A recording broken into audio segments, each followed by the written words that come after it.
Mesdames, Messieurs, bonjour et bienvenue dans cette revue de presse. Passation de charges dans les mairies, interdiction de recrutement et des dépenses d'envergure pour les nouveaux maires, les cours en ligne dans les universités publiques. Le président burundais Pierre Nkurunziza n'existe plus. Voilà entre autres les grands titres des journaux. Mais avant leur développement, allons à la découverte du quotidien Le Flambeau, qui est le journal à l'honneur ce jour sur GS et Communication. Passation de charge à Cloécamin. Gabriel Ronfin passe le témoin à Dieudonné Betchekan, nous apprend Le Flambeau. Le même confrère nous signale que l'ancien président burundais Pierre Nkurunziza n'est plus. Selon ce confrère, l'homme se prépare à remettre le pouvoir à son prédécesseur quand une crise cardiaque a eu raison de lui et le retire du commun des mortels à l'âge de 55 ans. Allègrement, et Le Flambeau revient du Burundi pour révéler qu'il y a passation de charge à la mairie de Porto-Novo. De ses écrits, on retient en manchette que le nouveau maire Charlemagne Nyakoti est officiellement installé à la tête de la ville Otrouanan Robonu Adiaké Porto-Novo. À en croire l'auteur de l'article, c'est une nouvelle paille de développement qui s'ouvre désormais dans la capitale du Bénin.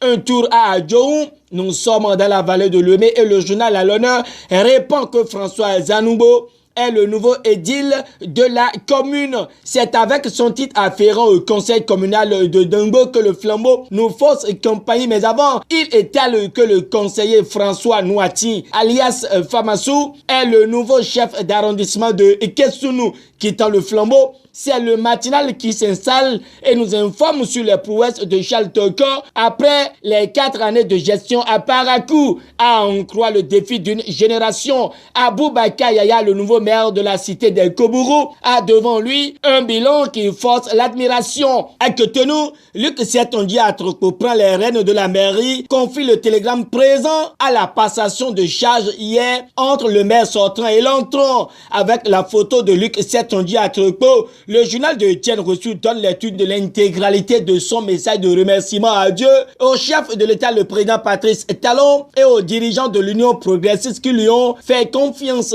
De ces remerciements, Luc Setondia félicite également tous ses collègues conseillers, ses nouveaux élus municipaux et autres de la ville de Cotonou pour leur brillante élection. Il a également, dans son message, félicité particulièrement le maire sortant Isidore Nyonfou et à tous les conseillers sortants. Ce qui est bien est que Luc Setondia Atroko pense emboîter les pas de son prédécesseur pour continuer à écrire l'histoire du développement de la ville de Cotonou. Alors que le Soleil Bénin Info touche la décentralisation au Bénin, précisément la 4e mandature, et exhibe les noms et prénoms des 77 nouveaux maires du Bénin. Nord-Bénin s'exclame au regard du maigre récolte pour les femmes qui ne sont qu'au nombre de 4. Les informations relayées si haut ne sont pas une préoccupation pour Diakpata et Notre Temps le label, car à l'heure une, ils parlent respectivement de l'interdiction de dépenses d'envergure et de recrutement par les nouveaux maires, à en croire Diakpata.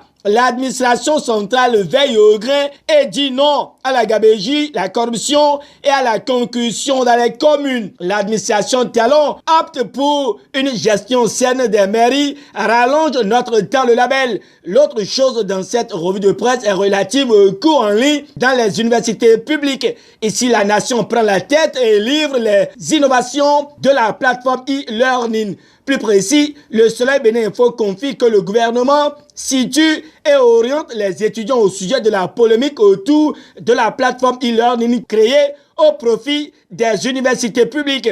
De ses écrits, le journal de Hervé Aladé mentionne que la ministre de l'Enseignement supérieur et de la Recherche scientifique, Éléonore Yahi Ladekan, et sa collègue du numérique et de la digitalisation, Aurélie Adam Soulezoumarou, étaient ce jeudi les hôtes de ASK Group Bénin qui organise la direction de la communication de la présidence de la République. Voilà le creuset par lequel les deux autorités ont répondu aux préoccupations des étudiants, rapporte le Soleil Bénin Info, avant de donner l'intégralité l'illégalité de leur intervention. D'une note gouvernementale à une autre, et le Béninois libéré répond que Ouaddaï recrute pour son ministère 100 fonctionnaires pour renforcer l'administration béninoise. Toujours au Bénin, et le journal de Aboubacar Takou signale qu'au sujet de l'assassinat de l'Afro-américaine George Floyd, âgée de 46 ans, une marche pacifique est prévue pour demain à Cotonou. Voilà qui laisse place aux confrères de la matinée qui dévoilent que des employés d'une banque détournent des millions sur les comptes de leurs clients, révélant les valeurs, qualités